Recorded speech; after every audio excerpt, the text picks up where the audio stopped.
Someone traced a message in the chalk garden just before vanishing. Welcome to Enigma Obieto. I am your host, Alpha.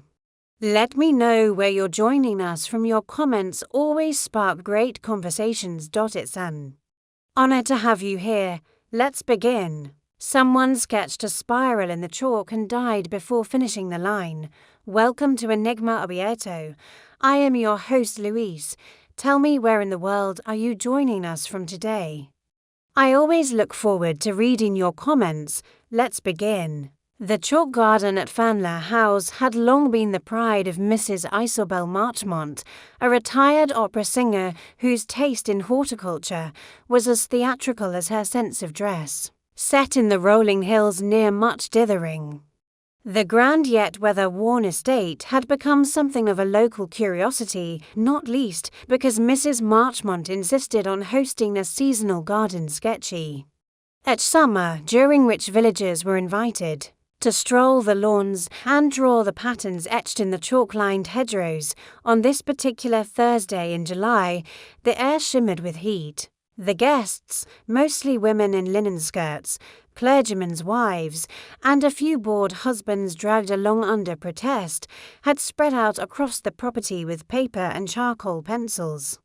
Their chatter low and companionable, bees hummed among the lavender hedges, and children's laughter rang out from the orchard's edge, where lemonade was being served beside a table of sugared scones. Miss Marple, invited by Mrs. Marchmont herself, sat quietly on a wrought-iron bench near the sundial, observing more than sketching. Her drawing-pad lay unopened on her lap. She had never fancied herself much of an artist, but her eyes, ever watchful beneath the shade of her straw hat, moved from face to face with a kind of gentle scrutiny that no one ever seemed to notice. There was Colonel Archer and his stiff-necked daughter, standing apart from the others, young Philip Hawthorne, the new school teacher with a slightly haunted look, Miss Lydia Price, Fernley's housekeeper of some 15 years, hovered by the tea cart as if guarding it from invisible foes, and a tall woman in a scarlet blouse, Cora Redfern, visiting cousin to Mrs. Marchmont, and, by all village accounts, a woman with opinions far too loud for someone who had only just arrived.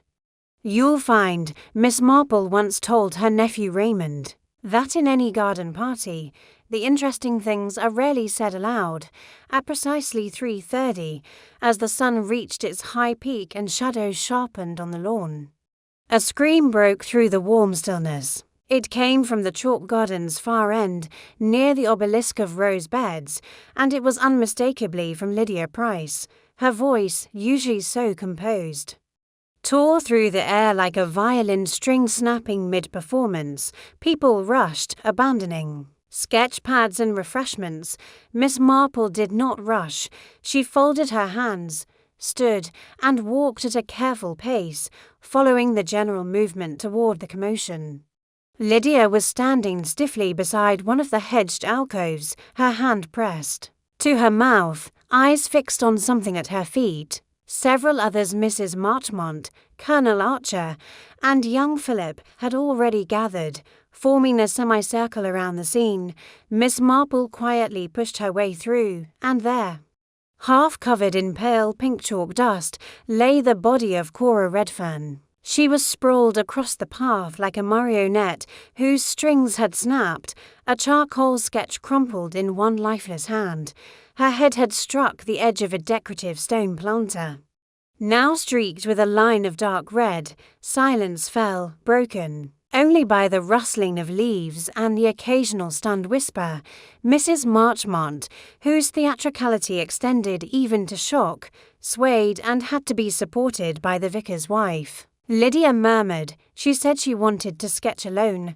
I didn't know. She's dead, Philip said hoarsely. She must be. No one should touch her, Miss Marple said gently, but firmly. Best to wait for the authorities. Colonel Archer took control with military brusqueness, sending a lad off on a bicycle to fetch the village constable, while others were dispatched to find a blanket and keep back the growing crowd.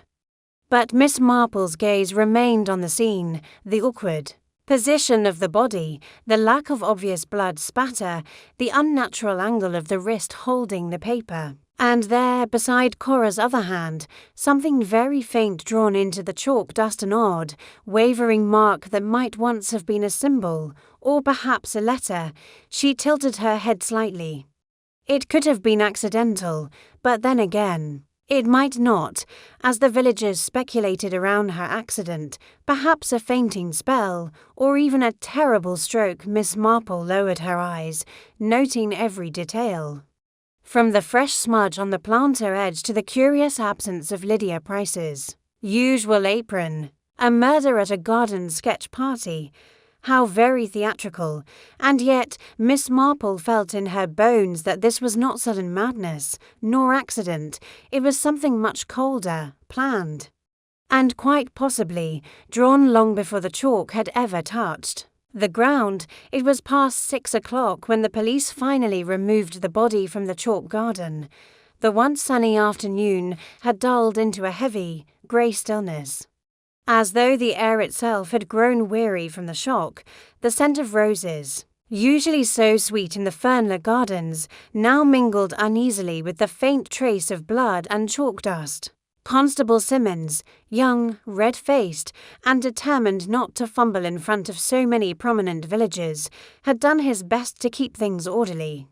But Miss Marple had noticed how his hands trembled slightly as he took notes, how he hesitated before asking questions of Mrs. Marchmont or Colonel Archer, and how he avoided looking at the bloodied edge of the stone planter. The guests were gathered now in the Fernley drawing room, a chamber once designed for chamber music and poetry recitals, now stifled with murmurs and tension.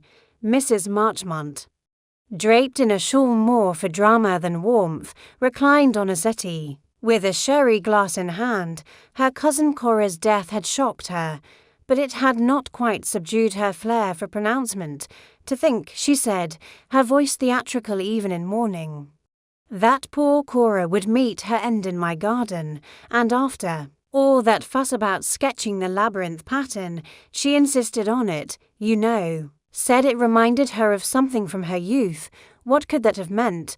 The room responded with polite murmurs, but no one truly answered. Miss Marple, seated quietly in an armchair by the window, did not speak. She merely folded her hands and observed. Colonel Archer paced near the hearth, his movements clipped and restless. We shouldn't speculate, he said sharply. Let the police handle it. No good comes of village gossip. Philip Hawthorne sat near the far corner, arms crossed, expression unreadable. Lydia Price stood by the door with a tray of untouched teacups, her posture unnaturally rigid. Her usual briskness had given way to a kind of frozen poise. I just can't believe it, she said at last.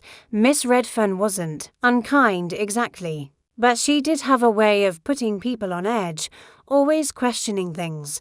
Miss Marple tilted her head ever so slightly. It was the first candid statement of the evening. Questioning things, she echoed, her tone light. Lydia hesitated, then nodded. She asked a lot about Fernley, about who worked here, about the family history. I thought it was harmless at first, just curiosity. Mrs. Marchmont gave a dismissive wave. Oh, she had a romantic streak, Cora did, always imagining secrets in everything. She fancied herself an amateur sleuth who had a dreadful taste for true crime novels. I daresay she was looking for skeletons in the cupboards. Miss Marple gave a faint smile. Well, cupboards in old houses do tend to collect things. The conversation might have continued in vague, circular tones had the door not opened to admit Inspector Alan Cray from the county station. A tall man in his 40s with prematurely greying hair and an air of weary competence. He gave the room a glance that stripped away pretense. I understand you've all had a long afternoon, he said, but I'll need a few words with each of you. Best if you remain here until I've spoken to everyone. The group responded with nods and muttered assent. Miss Marple watched him carefully. He wasn't showy, this one more methodical than many of his predecessors, But she wondered if he would see the shape of the thing clearly, or whether, like so many others, he would follow the noise and miss the silence. The inspector began with Mrs. Marchmont. She spoke in loops, describing Cora's disposition, her arrival 3 days earlier, and her interest in the chalk designs. She was fascinated by that spiral pattern, Inspector.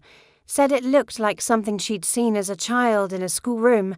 I don't know what that means. Next came Lydia, who, despite her earlier composure, struggled under the direct questions. No one disliked Miss Redfern, she insisted, though the tremble in her voice suggested more complexity.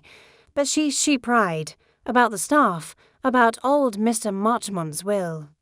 And she had a way of saying things as if she already knew the answers. Colonel Archer was brief, brusque, and firm in tone. I was on the east lawn at the time. I saw nothing, heard nothing until the scream. I cannot imagine who would wish Miss Redfern harm, though she did seem, how shall I put it, inclined to provoke. Philip Hawthorne, however, seemed visibly unsettled.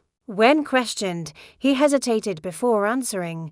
She asked me about my time at the grammar school in Exeter. He said, strange, because I don't recall mentioning it. And yesterday she said something odd. She looked at the chalk garden and said, secrets don't stay buried in soil like this. I thought she was just being dramatic. The inspector jotted that down. Did she suggest any specific secrets? No, just that someone would be sorry, she remembered. I didn't think she meant it seriously. As the interviews progressed, Miss Marple quietly reviewed her own mental notes. Cora Redfern had come to Fernlow with a purpose. That much was clear. She had not been merely sketching for amusement, nor was her interest in the garden idle. She had been digging, in her own way, not with a spade, but with words, and someone had decided that she had gotten too close to something. The drawing-room slowly emptied as guests were permitted to leave, but Miss Marple lingered. Standing before one of the large bay windows, the sun had set now, and the garden outside was bathed in twilight. The chalk paths looked ghostly white against the darkened hedges. The faint marks by the body had been noted by Constable Simmons. But Miss Marple had quietly copied them in her notebook, a single looping swirl.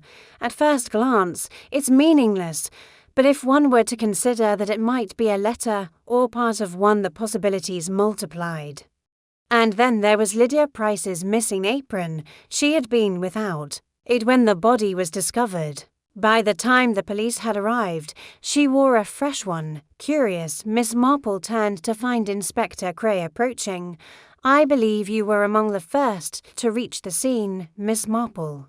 He said with polite gravity, did you notice anything unusual? She gave a gentle smile, only that the most curious things are often overlooked.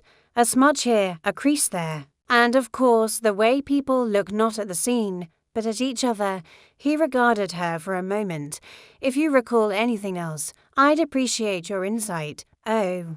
I dare say something will occur to me, she said. It often does, as she left. Fernlow House. Miss Marple paused by the chalk garden. The constable's lanterns lit small patches of the path, casting long shadows through the spiral design.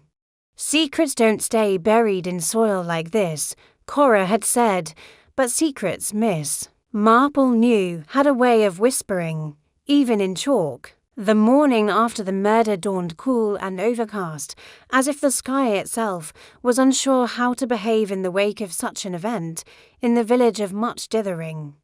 Word of Cora Redfern's death had moved through the community like a silent fog, drifting in and out of homes on whispered breaths and raised eyebrows. Windows were polished but not opened, letters were posted but not read aloud, and everyone, it seemed, had something to say quietly. Miss Marple, as was her custom after an unsettling day, had risen early, taken a gentle walk through the churchyard, and returned home for tea and a boiled egg. But her thoughts were not with her breakfast. They hovered somewhere near the chalk garden, and more precisely, near the faint mark beside the late Miss Redfern's hand. She'd copied it again that morning, in her little notebook, a soft, looping curve, almost like the number 8 if drawn by a distracted child. It could have been nonsense, but Miss Marple, who had once seen a murderer's guilt revealed by the way he stirred his tea, did not believe in such accidents at 10:30. She made her way to the vicarage. The Reverend Lionel Pendry and his wife Beatrice were both long-time residents of the village and close companions of Miss Marple, though very different in nature, the vicar lean and pensive. Often spoke in sermons even over toast, his wife, on the other hand, was the sort of woman who could tell you the entire history of a person's family just by the shape of their hat. Beatrice greeted her at the door, breathless as always. "Oh, Jane, do come in, I'm simply bursting. The whole village is at a standstill. We've just come from the post office. And Mrs. Rudge says she saw Lydia Price buying 2 yards of muslin yesterday. Muslin, and on the same day Cora Redfern was well, you know." Miss Marple smiled faintly. "It's always interesting how a tragedy sharpens the memory, isn't it?" They sat in the vicarage's warm sitting room, the air filled with the scent of lavender polish and Earl Grey. Lionel Pendry joined them after a moment, hands clasped behind his back as if giving a sermon to the curtains. "It is a most unsettling business," he said solemnly. "To think, a murder, if that is indeed what it was, committed in such a sacred space as a garden, and at Isabel Marchmont's home, of all places.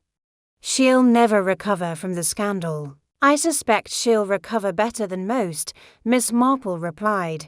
"She rather thrives on heightened emotion. But yes, it is almost unfortunate. Especially because I believe Miss Redfern's death was not impulsive." Beatrice leaned forward, her eyes wide. "Do you mean you already have suspicions?" Miss Marple lifted her teacup delicately. "Not of who, not yet, but of why. People don't kill for no reason, Beatrice, not even in novels." And Miss Redfern, I think, had begun to press her finger on something unpleasant. "She was a curious woman," said the vicar, nodding. "Lionel thought her vulgar," Beatrice added quickly, "but I rather liked her candour. She asked the sorts of questions polite people are trained never to voice." Miss Marple looked thoughtful. "Yes. And the thing about such questions is they don't need to be answered aloud to stir the dust." She placed her teacup down carefully. "Did either of you know of any entanglements among the Fernler circle, old grievances, unspoken tensions?" "Oh, where to begin?" Beatrice said with a sigh. "Isabel Marchmont's life has always been a tangle of whispered tragedies.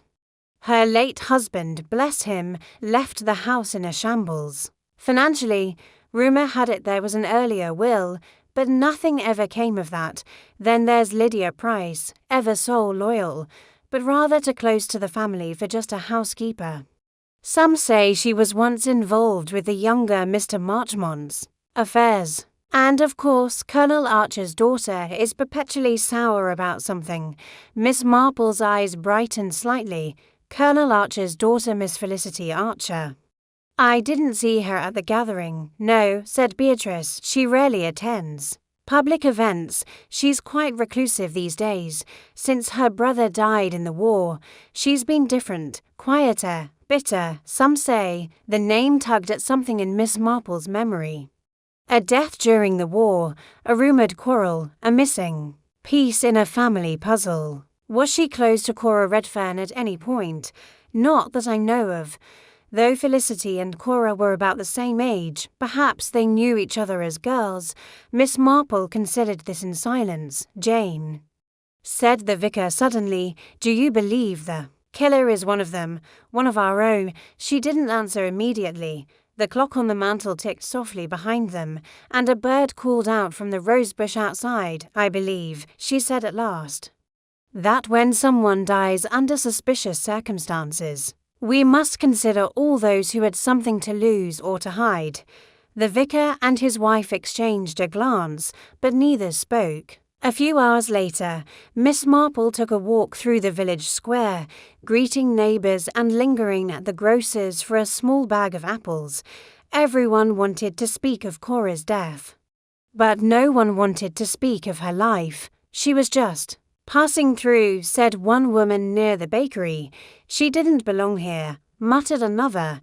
But Miss Marple had always believed that outsiders see more than those who've grown accustomed to the view. And Cora, for all her dramatics, had seen something. She stopped briefly at the Fernley gates. The chalk garden was empty now, cordoned off with a single strand of twine and a small placard reading police notice. A crow watched her from the iron fence post. She glanced down at her notebook again. The symbol looping, faint, could be a cipher. Or it could be the tail end of a name. She traced it with her fingertip and looked back toward the house. There were still too many questions. Why had Cora insisted on sketching alone? Why had Lydia Price changed aprons? What was in the chalk that Cora had noticed and someone else had feared? Miss Marple folded her notebook shut and turned back toward home. Sometimes the heart of a murder wasn't in the violence, but in the silence that came after, and this village was growing far too quiet. On the following morning, the village awoke beneath a sky veiled in soft clouds, casting much dithering in a quiet, silvery light. The scent of dew on stone walls and lavender hedges clung to the air in this gentle hush. One might have believed the world to be at peace, save for the unspoken tension that still curled at the edges of every doorstep and tea-shop conversation. The murder of Cora Redfern remained the village's singular topic of discussion, though now spoken with lower voices and sidelong glances. People were growing nervous. For if someone had been capable of violence amidst sketchbooks and scones, who might be next? And what had truly prompted it? Miss Marple, having spent a sleepless hour just before dawn revisiting her mental notes, decided that certain threads now required gentle tugging. One of those threads, increasingly pressing upon her thoughts, was Miss Felicity Archer. She had been conspicuously absent from the garden party, and while her father, Colonel Archer, had spoken briskly and with outward composure, there was something in his manner a tautness, perhaps, that Miss Marple found revealing. Grief comes in many shades, she often reminded herself, but guilt has only one. By 10:30, she had arranged to visit Felicity at the Archer residence, an ivy-covered Georgian house on the northern fringe of the village, with a garden less ornamental than functional, and a faint scent of mildew that clung to the old stone path. The door was answered not by a maid but by Felicity herself, a tall woman with pale skin and tightly coiled hair pinned into a no-nonsense bun, her dark eyes sharp and questioning. Gave Miss Marple a cool once-over before softening with polite recognition. Miss Marple, I don't believe we've spoken properly since the parish fete last spring. Do come in. My father's not home at the moment. The drawing-room was sparsely furnished, all angles and austerity, with no trace of a woman's touch, no embroidery on the armrests, no flowers in the vases. Felicity gestured for her guest to sit, then took the wing-back chair by the window, posture erect. You've come, I suppose, about this incident? Miss Marple folded her hands on her lap. One doesn't like to impose, of course. But I've been thinking rather a great deal about Miss Redfern, and I thought you might have known her once, or at least observed her, with an eye perhaps less clouded by distraction than others. Felicity's expression hardened slightly. She was difficult, curious in all the wrong places. She made people uncomfortable, curious how. She asked questions that weren't hers to ask, about our family, about old matters best left undisturbed. Old matters, Miss Marple repeated gently. That's a very wide umbrella, dear. Felicity stared at the garden outside the window. My brother was killed in 1942. Cora mentioned him. asked if he had written any letters before he died. I told her I wouldn't discuss it.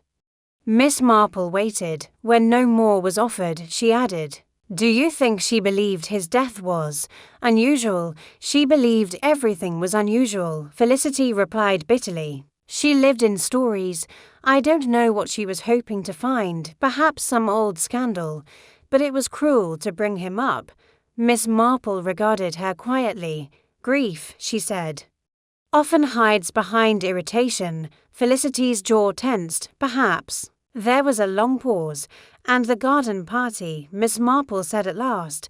"You didn't attend." "No," Felicity said. "I don't go to those things anymore. I find them exhausting." "Understandable," Miss Marple said, rising slowly, "though I do wonder why your father didn't mention your absence when the inspector asked about everyone present." Felicity stood as well, her gaze guarded. "Perhaps because I wasn't relevant." Miss Marple gave a soft nod. "Oh, everyone is relevant, Miss Archer. That's the trouble with truth. It rarely comes tidy." She made her farewells with gentle civility, then walked out into the soft grey light of late morning, her mind now buzzing with fresh threads to weave. There had been no warmth in Felicity's manner, but there had been something else. Something fragile beneath the rigid poise. A memory buried perhaps, or a fear newly awakened. Back in the village square, she passed the post office, where Mrs. Rudge was busily arranging envelopes behind the window. The woman looked up eagerly. "Oh, Miss Marple, I've meant to ask, was it true what Cora said, that she'd come to much dithering before? Someone said she'd lived here as a girl, with her aunt." Miss Marple paused. "Her aunt? Yes, years ago, one of the schoolmistresses. Retired long before your time here, I imagine." Miss Letitia Brown had a cottage near the orchard path. Miss Marple smiled faintly. "Thank you, dear, you've given me something to walk with." And walk she did. The orchard path was quiet, dappled with sunlight breaking timidly through the trees. Miss Marple found the cottage easily, a lichen-covered stone house with a crooked roof and boarded-up windows, abandoned now. But the garden bore the faint outlines of care: faded rose bushes, a rusted watering can, a cracked bird bath. Cora had stayed here once, that much was now certain. And perhaps it was here that she had first seen the spiral chalk design, the very one she had insisted on sketching. The very one that now lingered like a fingerprint on the edges of her death. Miss Marple stood very still. There was something about that spiral. Not merely decorative. It was specific, repetitive, and somehow reminiscent of something she had seen long ago. A child's exercise, a cipher, a crest. She knelt and took a stub of chalk from her handbag she had taken to carrying it since the murder, and drew the spiral again on a patch of stone. The curve looped gently inward, then ended in a flick. It was a symbol, she was sure of it, but of what? As she rose, she caught sight of something just beyond the bird bath, a wooden bench, half sunken into the weeds. On it sat the remains of a child's drawing slate, weathered and brittle. Its frame was cracked, but faint lines still clung to its surface, curving lines, spirals. Miss Marple touched the slate with her gloved hand. Cora had remembered something here, something that pointed to the past and perhaps to someone who had never wanted that past examined. As she turned back toward the village, her pace was slow but certain. The drawing in the chalk garden hadn't been random. It had been a message, and someone close to me had understood that message just well enough to fear it. The next day brought with it a breeze strong enough to rattle the window panes of St. Mildred's Church and send leaves skittering down the stone walk outside Miss Marple's cottage. She sat near her writing desk that morning, reading glasses perched low on her nose, a fresh pot of tea beside her, and an open notebook filled with lists, symbols, and the occasional underlined name. The spiral symbol still lay at the center of her thoughts, curious, looping, imprecise yet persistent. It had not appeared once, but twice now, once beside the body. And again faintly but certainly on that old slate half buried in the weeds near. Cora's aunt's abandoned cottage. It wasn't ornamental, not in the aesthetic sense. No, it was intentional. Like the kind of recurring pattern one might find in a child's workbook or in She Paused an Old School Crest. Miss Marple put down her pen. She rose, tied her shawl over her shoulders, and made her way to the village library. A small but sturdy red brick building tucked beside the chapel and tended with dutiful precision. By Miss Ada Bell, a bespectacled woman who catalogued both books and people with the same disapproving efficiency. Jane Marple, Ada greeted as the bell above the door rang. "You're early. Something in particular? Old school records, if you please," said Miss Marple gently. "I'm looking into the history of Miss Letitia Brown, a retired schoolmistress, who passed away some years ago. She had a cottage near the orchard path." Ada sniffed as if schoolmistresses were a dubious breed. "We keep a few ledgers from the Parish Education Board. May I ask why?" "Oh, I've taken an interest in some of the old families of the area," said Miss Marple, her voice mild as milk. "It's just a little genealogical puzzle. Quite absorbing, really." Ada led her to the reading alcove, where several heavy volumes were set down with a thud. Dust rose like suspicion in the air. Miss Marple opened one ledger after another, her hand slow but certain, turning page after page filled with neat, inked rows of students' names, years of attendance, and lesson notes. Letitia Brown had taught at the Fernley Parish School for over 3 decades. Her handwriting was meticulous, curling, and efficient. Her comments are sparse, but exact, bright, unruly, withdrawn. In need of guidance, and then she found it. A page dated 1923. A name underlined Edwin A. Marchmont. Miss Marple blinked. Under his name, to faint notations had been added years apart in Brown's hand. Transferred to private tutelage -1,924. Symbol recognition issues. Observed spiral fixation. Miss Marple's pulse quickened. Spiral fixation. There it was again.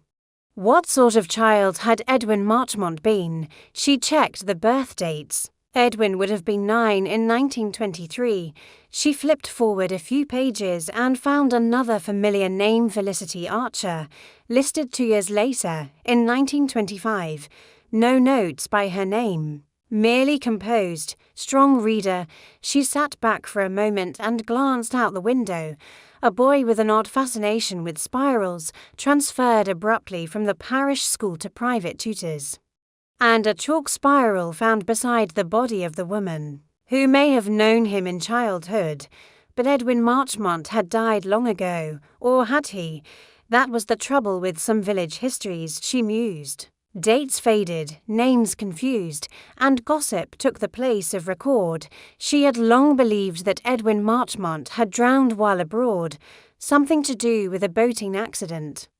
But that was from the lips of Mrs. Lestrange, who never let facts get in the way of a dramatic story. Miss Marple returned to her notebook and added a line beneath Edwin's name, spiral obsession. Removed from school, Cora Redfern asked questions about the Marchmont family. Why on her way out? She passed the post office once again and was stopped by young Michael Temple, the Marchmont's gardener's boy, who had been sweeping the path with great concentration. "Morning, Miss Marple," he called. "Did you hear? Police were back at Fernley early this morning. Saw them carry out a box from the attic. Real old-looking, all dusty and sealed up tight." Miss Marple's expression remained pleasantly neutral. "Oh, and what do you suppose was inside?" Michael grinned. "Mr. Simmons says it might be letters, or photographs, or maybe even a diary." Miss Marple's eyes narrowed ever so slightly. Letters, perhaps, or drawings. She returned home and penned a brief note to Inspector Cray requesting a meeting, something discreet. By mid-afternoon, he arrived at her cottage, boots muddy and shoulders weighed down by fatigue. You always seem to know when I'm knee-deep in confusion, he said, accepting the offered cup of tea. Go on, then, what's your theory today? No theories, said Miss Marple with a gentle smile. Just a few puzzle pieces I've found that may need arranging. She laid out her findings in the school record. The spiral motif, the transfer of Edwin Marchmont, Cora Redfern's interest in the Marchmont family's history, the drawing slate. The possibility that she had been unearthing something long buried, something someone else had been desperate to keep that way. Inspector Cray sat forward. You think Cora remembered Edwin from her time living here? I believe it's quite possible. And I think she may have discovered something in the garden, a resemblance, perhaps, a pattern that jogged a memory. But Edwin's dead, died years ago. Miss Marple met his eyes calmly. So we are told, Cray leaned back, if what you're suggesting is true, someone went to great lengths to remove her before she said too much. Miss Marple folded her hands, or left a mark meant to remind someone of what she already knew. Cray rubbed a hand through his hair. You're thinking like a novelist, Miss Marple. No, she said quietly. I'm thinking like an old woman who has seen what secrets can do when they're buried beneath polite hedges as he left, promising to look further into Edwin Marchmont's death certificate and any travel records. Miss Marple returned to her garden and stood quietly near the rose arch. She remembered something now, something minor, but significant. Cora, on the afternoon of the sketch party, had worn a brooch, a small silver piece in the shape of a spiral. No one had mentioned it since, and it had not been found on her body. By the end of that week, the village of Much Dithering had grown quieter still. It wasn't the kind of hush born of grief or mourning, it was the muffled stillness of speculation held just beneath the tongue. The sort of silence that thrives when everyone knows a secret is moving among them. Just out of reach, Miss Marple, however, had grown more certain with each passing day that the murder of Cora Redfern was not an act born of impulse or even long-held dislike. It had been deliberate, planned, and above all precautionary, and someone, somewhere within that tangle of village propriety and family legacy, had panicked, but over what, precisely? Still remained just out of reach. What had Cora remembered? What had she said or almost said that made her a threat? And now, just as importantly, where was the silver spiral brooch? Miss Marple had seen it herself, faintly glinting on Cora's blouse as she passed near the tea table just before the sketch session began. A curious piece, elegant in its simplicity, a tight swirl of silver, the spiral etched with tiny repeating marks. It had caught the light with an oddly hypnotic effect, but when the body had been found, the brooch was gone, not fallen, not broken, simply vanished. She had mentioned this quietly to Inspector Cray the previous day, and though he'd taken her words seriously, he'd had no success. The staff at Fernley insisted they hadn't seen it. It hadn't turned up among Cora's things, nor had it been reported found near the chalk path. Miss Marple, of course, didn't expect it would. That morning, she made her way back to Fernley House under the pretext of returning a borrowed gardening manual to Mrs. Marchmont. The house looked even more exhausted than before. The shutters were half-drawn, and the vines creeping up the front steps seemed emboldened by the tension inside. Lydia Price answered the door, her expression composed but her eyes to quicken their darting movements. Miss Marple, she said. I wasn't expecting, no one ever does, Miss Marple replied kindly. I've something of Mrs. Marchmont that belongs in her collection, a gardening manual on chalk-based soils. I believe she loaned it to me during her enthusiasm for rosemary hedges. Lydia hesitated, then nodded. She's resting in the drawing room. You may leave it with me. I would prefer to hand it to her directly, said Miss Marple, voice polite but firm. There was the briefest flicker of something unreadable in Lydia's expression before she stepped aside. The drawing room smelled faintly of orris root and polished wood. Mrs. Marchmont lay reclined on a velvet chaise, one gloved hand trailing dramatically across her brow. She perked up somewhat at the sight of Miss Marple. "My dear Jane, what a week it's been. I feel quite wrung out like the petticoat of a Greek tragedy." Miss Marple smiled. "I thought a touch of horticultural literature might revive the spirit." Mrs. Marchmont took the book with vague surprise, flipping through the pages with a dramatic flutter. Lydia lingered in the doorway, watching. "I couldn't help but think about that spiral design again," Miss Marple said casually. "The one dear Cora was so intent on sketching. Do you know, I believe I've seen it before." Mrs. Marchmont paused. "Have you?" "Oh, yes. It reminded me of something rather old-fashioned. A family seal, perhaps, or a mark engraved on antique silver. That sort of thing. Quite distinctive."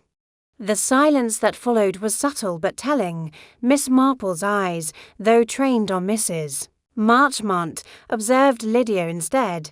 The housekeeper's fingers tightened faintly around the edge of the door frame. "Of course," Miss Marple added, her tone light. "Those sorts of symbols often appear in unexpected places. One sometimes finds them on heirloom trinkets, brooches, for instance." Mrs. Marchmont blinked. "Brooches, yes, Cora was wearing one that day. A small silver spiral, etched with marks around the curve. Quite lovely, really. I haven't seen it since." Lydia spoke then, too quickly.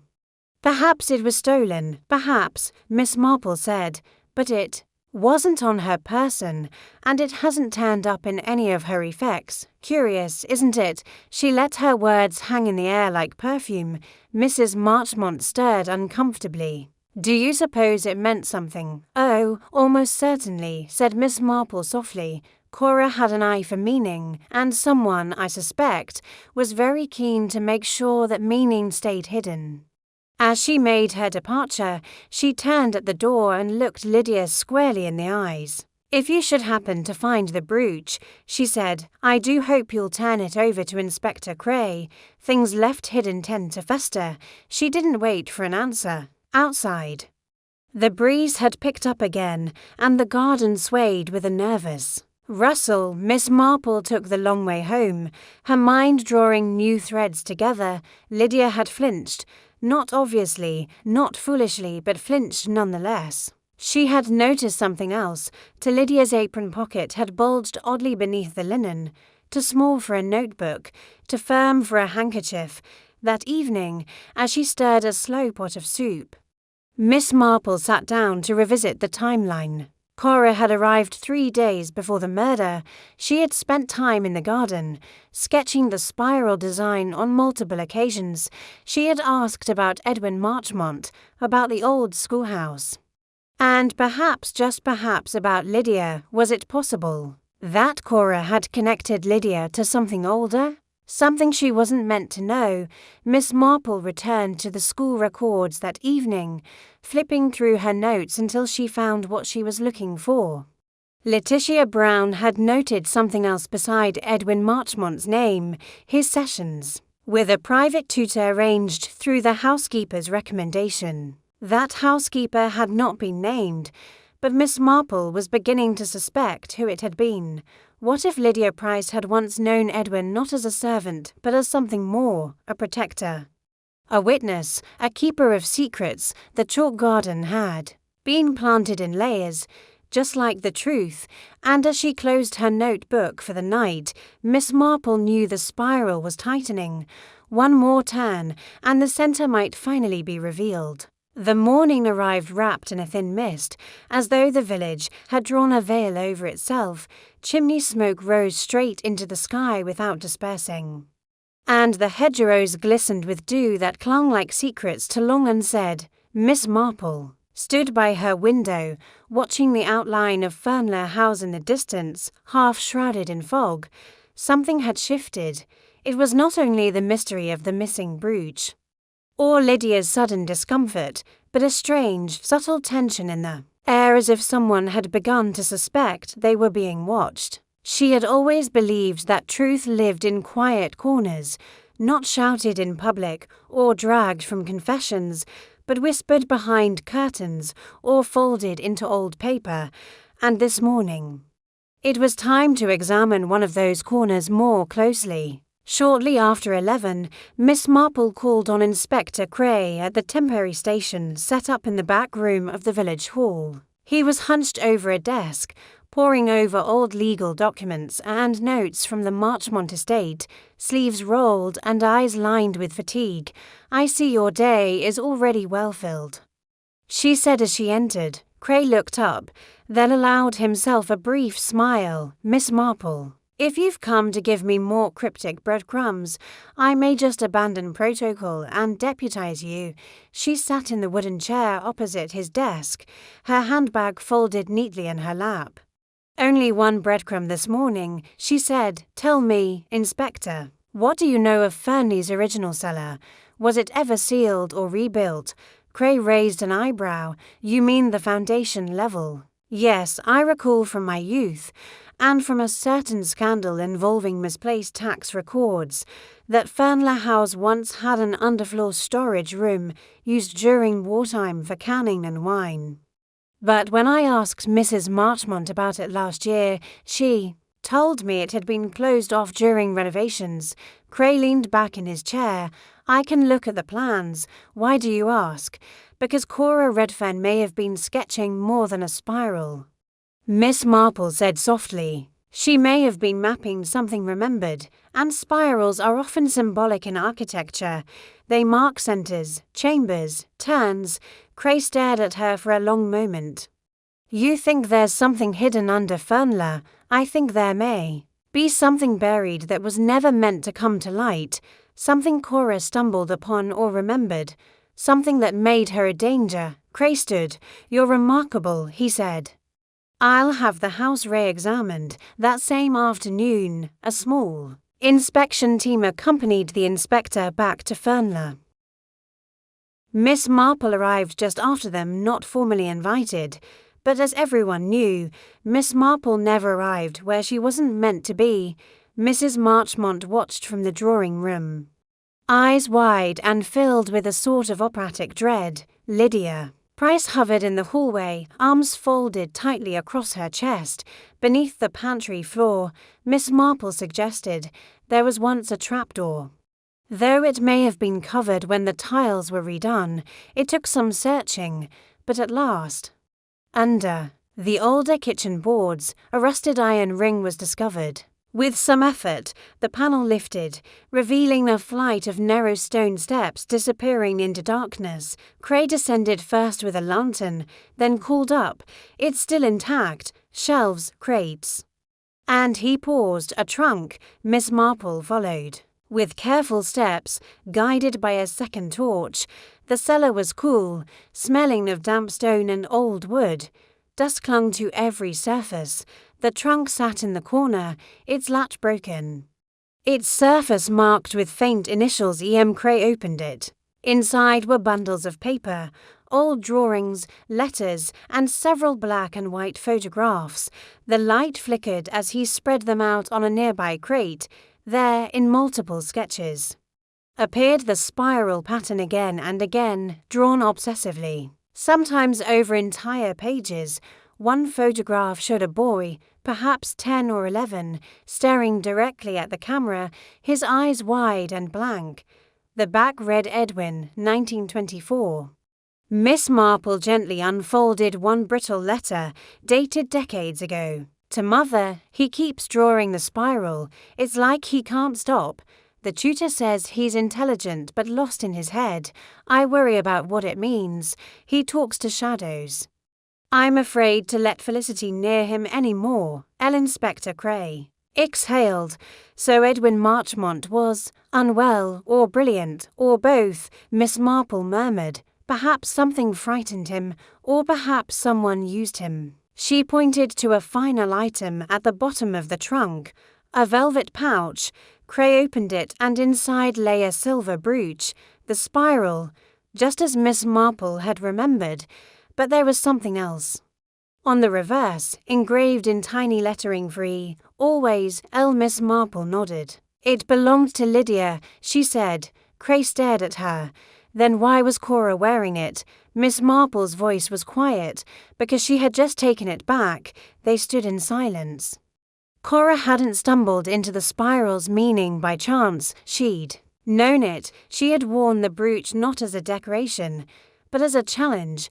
Someone, most likely Lydia, had seen it, understood the threat, and acted. As they climbed back up, Miss Marple paused at the top step.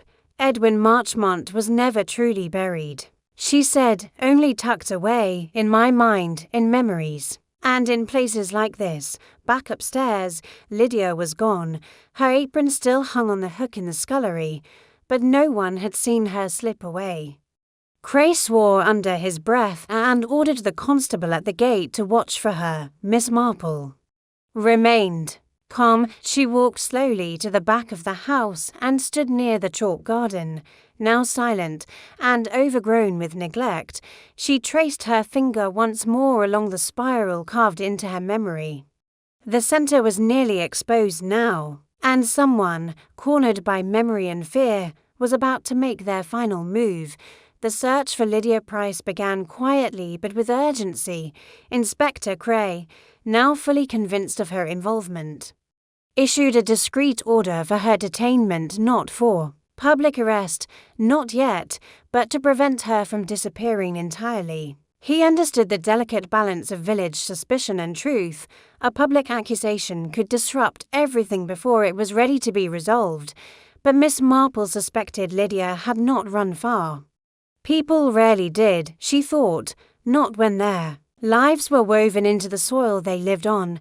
Miss Marple had seen it before those who had kept a secret so long it became their identity could not bear to part from it, even in flight. Lydia, she believed, was not escaping punishment. She was retreating into memory, and memory, Miss Marple knew, could be the most dangerous hiding place of all.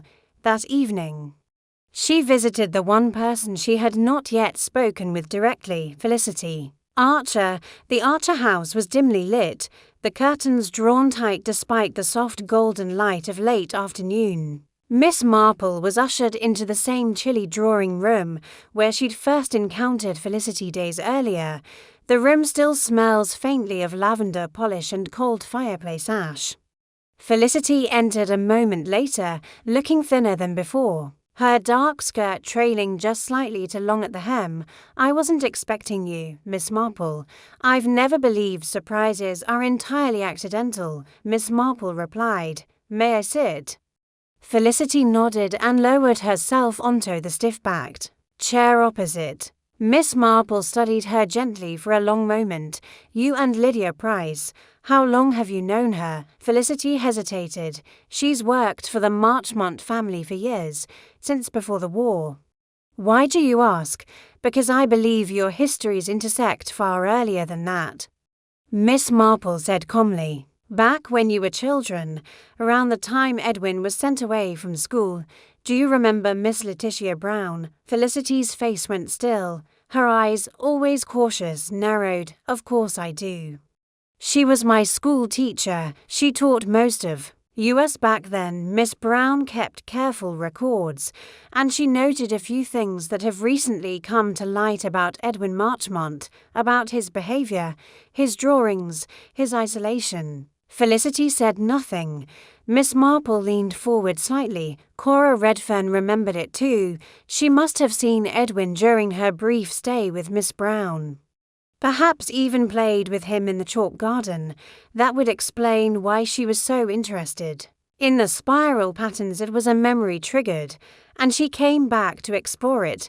Still, Felicity did not speak, but her hands twisted tightly in her lap, fingers digging into one another. "Did you know he died?" Miss Marple asked softly. Felicity's lips parted. "He didn't die," she said. The words came out low and trembling, as if they had been buried deep for decades and were only now clawing their way to the surface. Miss Marple didn't respond, letting the silence draw the confession out on its own. "He didn't die," Felicity repeated. "He disappeared. They said it was a boating accident, but I always thought that was a lie." She looked up. eyes swimming with something too complex for simple sorrow. I heard Lydia and my father arguing. It was years later, but I remember the name Edwin and the way they said it. Like it had never left them. Lydia said he was my responsibility too, and father told her to keep her voice down. Miss Marple nodded once, gently. Then Cora came along. Felicity whispered, asking questions, wearing that brooch. Lydia looked like she'd seen a ghost. She had, said Miss Marple. A ghost from the garden. Felicity stood then, suddenly restless. She moved to the window, pulled the curtain aside, and stared out at the village rooftops. I think Edwin was kept somewhere, hidden, or sent away, I don't know. But Lydia knew more than she ever admitted. And my father made everything go quiet again, until now. Miss Marple rose and stepped beside her. Where would Lydia go? She asked gently, if she needed to hide not from justice, but from shame. Felicity hesitated. There's only one place she ever called her own, the gamekeeper's cottage. She looked after it for the Marchmonts for years before they had staff. It's empty now, but I remember she used to keep a key behind the stove bricks. Miss Marple touched her arm. Thank you, my dear. An hour later, with Inspector Cray by her side, Miss Marple arrived at the long-abandoned cottage at the edge of the woods. The roof sagged with age, and ivy had crept up its northern wall like guilt reclaiming a home. They found the back door unlocked. Inside, the air smelled of damp wood and faded lavender soap. Dust coated everything, but there were recent footprints in the grime, in the far corner, beside the hearth. Lydia Pry sat on a wooden chair, hands folded neatly in her lap, eyes distant but dry. I knew you'd find me, she said softly as they entered. You always do. Cray stepped forward, but Miss Marple held up a hand. Let her speak, she said. Lydia looked older now, not in years, but in bearing, the kind of age that comes when secrets finally wear through skin and bone. I didn't kill Cora, she said, not in the way people think. I didn't strike her. I didn't push her. But you were there, said Miss Marple quietly. You took the brooch. Lydia nodded. I wanted it back. She had no right to it. It was Edwin's. He gave it to me. Before they took him away. Why did they take him away? Cray asked. Lydia closed her eyes. He saw things, draw things, heard things that frightened the family. Colonel Archer said he was mad, but he wasn't, just different. Cora understood him. Even as a child, she saw him. A silence fell. I tried to protect him, Lydia whispered. I tried, but I failed. And when Cora came back, asking about him, asking about the spiral, I knew she remembered. She'd ask questions no one wanted answered. So you confronted her, said Miss Marple, in the garden. She didn't know what the brooch meant, not really, but she was close, too close. I begged her to stop. She laughed, said she wouldn't. She turned away. Lydia's voice broke for the first time. She slipped. I didn't push her, I swear, but when I saw her fall, I thought this is it. This is the end of it all. You took the brooch, said Cray. I couldn't let it be found on her. Not again. Cray stepped forward, placing a hand on her shoulder. You'll need to come with us, Lydia. She nodded slowly. Miss Marple watched as Lydia was led outside into the grey dusk, where a light mist had begun to fall once more. Some stories, she thought, don't end with justice or vengeance. Some simply end with exhaustion. The spiral had turned to its centre, and the garden, at last, was silent. The next morning in much dithering broke with cautious sunlight, spilling across the village rooftops like a tentative apology. Rain had passed in the night, leaving behind the scent of wet stone and new earth, but the heaviness in the air remained the kind that doesn't lift with weather, but with answers. Word had spread. Of course, though no one could quite say how. It always did in villages like this. By mid-morning, the butcher had told the grocer, who had whispered to the vicar's wife, who had, in turn, dropped a curious remark about Lydia Price into a conversation about blackberry preserves. By noon, everyone knew Lydia had been taken into custody, not charged, at least not yet, but removed from Fernley House and placed under official observation in the care of county authorities. Inspector Cray had been careful in his wording, and Miss Marple admired that the truth, in all its layers, had not yet been fully revealed. There were still things hidden, not just in cellars or ledgers, but in minds. Wounds left open to long had a way of distorting memory. Miss Marple took tea that afternoon in her front garden. The sun dappling through the climbing roses, her neighbour, Miss Hartley, paused at the gate and leaned in, voice just above a whisper. They say she was mad, you know, always so quiet, but it's the quiet ones, isn't it? Miss Marple gave a kind smile but said nothing. She knew better than to feed the beast of gossip. Instead, she let the conversation drift on without her, returning her thoughts to the puzzle that had both unravelled and deepened over the past week. She could not shake the feeling that something remained unspoken. Lydia's confession, though heartfelt and tragic, had felt incomplete. Yes, she had admitted to confronting Cora, to taking the brooch, but the fall, the scream, the look of deliberate placement Miss Marple had observed in the body's position? There was too much neatness to it all, and one thing had still not been answered. What happened to Edwin? She was not alone in that question. Inspector Cray had visited her again that morning, bringing with him a brown folder of historical records and travel documents, his face as tight and drawn as a pulled stitch. "You were right," he said without preamble, setting the folder down. On her table, there's no death certificate for Edwin Marchmont, no record of burial, no notice in the papers. Just a brief mention in an old travel log from 1937 Marchmont family to Lisbon. Isabel, Charles, Felicity. No Edwin. Miss Marple leaned forward, reading through the yellowed page. So he was removed from the public record. Erased, more like, said Cray. Someone wanted him forgotten. It was easier, I suppose, to tell people he died. Easier, Miss Marple repeated, but not cleaner. Someone always remembers. In this case, Cora. Cray nodded slowly.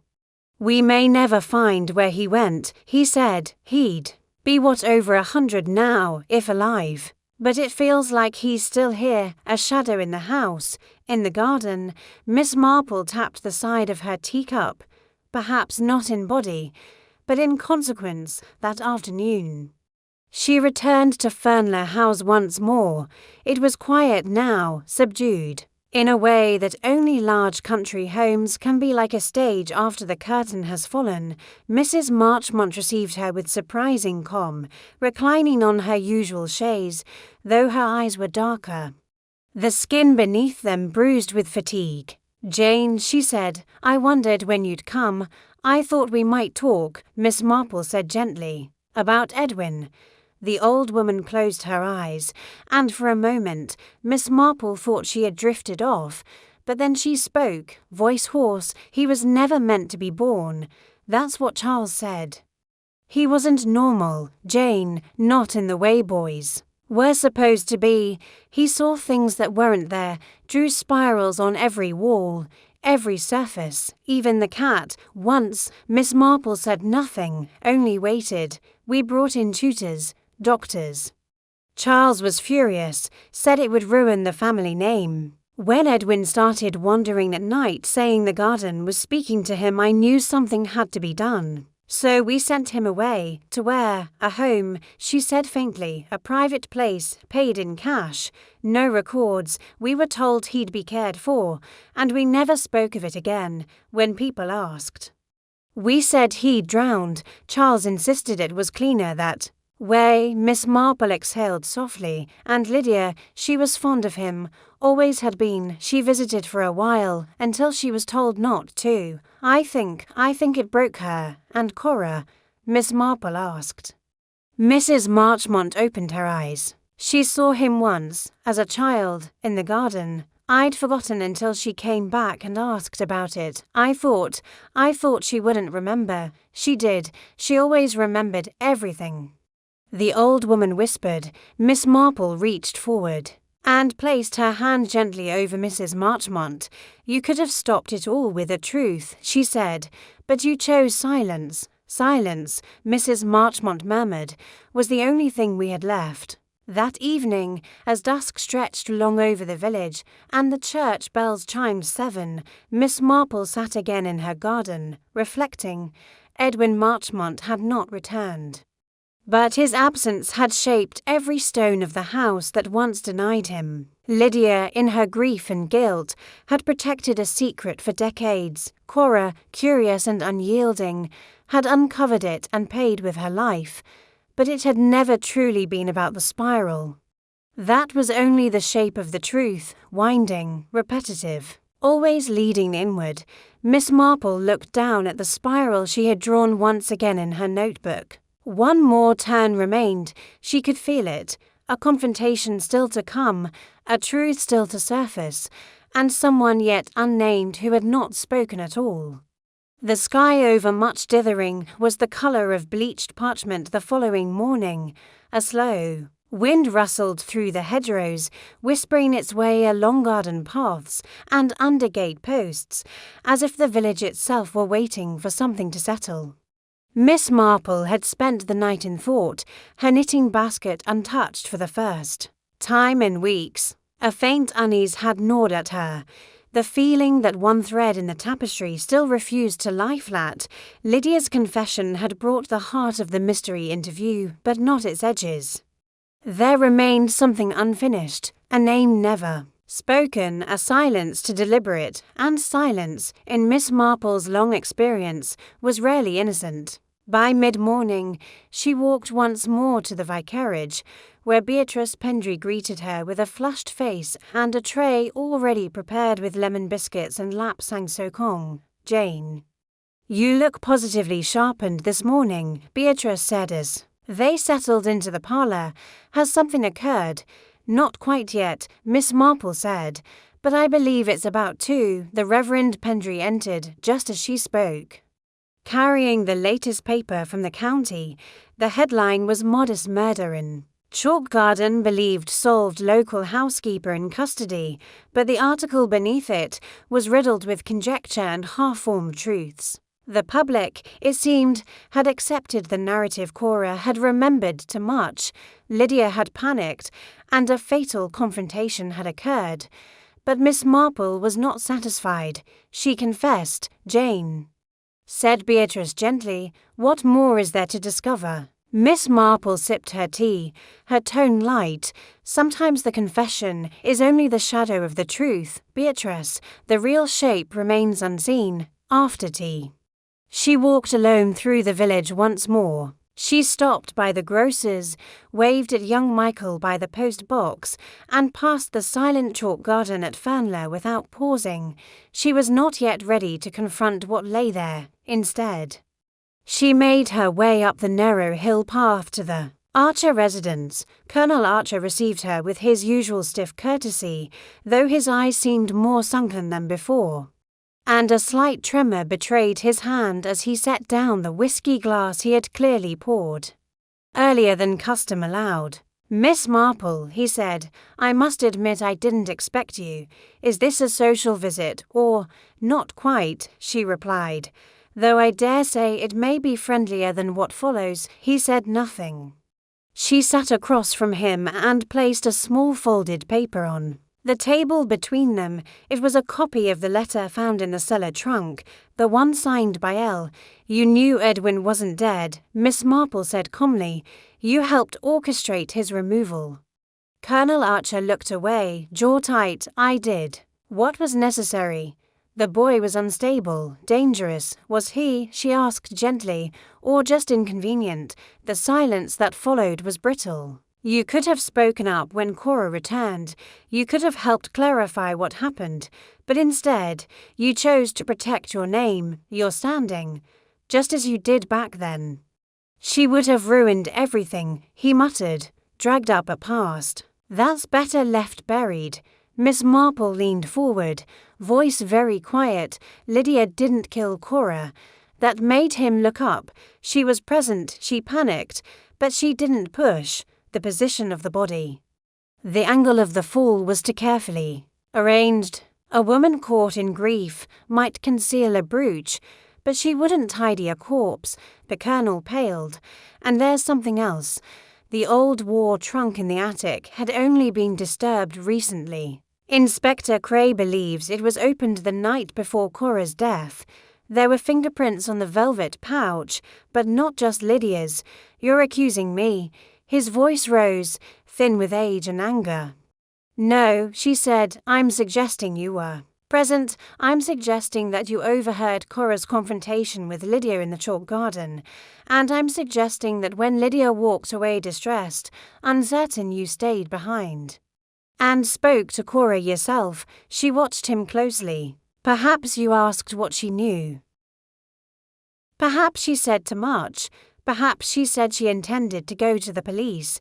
And perhaps, just perhaps, you did what you've done before. You silenced a problem. He stood abruptly, knocking the glass from the table. She would have destroyed us all, he snapped, over a boy who was mad, over the memory of someone who never should have been born. It was mercy, in a way mercy that Lydia lacked. She hesitated. I didn't. There it was, the final piece. Miss Marple rose slowly. You've lived your life under the illusion that silence is strength, Colonel, but it isn't. It's merely a delay. Delay of consequence, of truth, and the spiral always turns back inward. Outside, Inspector Cray stepped forward from the shadows beneath the hedgerow, where he had been waiting with a constable. The arrest was quiet. There were no raised voices, no dramatic exits, only the soft shuffle of old boots and the clink of cuffs barely audible above the wind. That evening, as the sun set behind the chapel spire, Miss Marple sat in her parlour with a shawl wrapped around her shoulders. She had no appetite for supper, only the comfort of a small fire and a letter she had begun drafting in neat, precise handwriting. Dear Raymond, you were always fond of spirals, weren't you? Thought them elegant and symbolic. I've recently come to agree with you. This case reminded me that some truths cannot be pulled in a straight line. They must be followed in turns, each one smaller than the last, until you reach the center. And at the center is always a person, not a clue, not a weapon, not a theory. Just a person caught in the act of being terribly, recognizably human. She paused and added, do come down next weekend. The garden needs someone to admire it again. Yours, Aunt Jane. Outside, the chalk garden remained still under a pale moonlight. The lines were smudged now, softened by rain and time, but the faint and quiet spiral was still there, a memory, waiting to be seen again.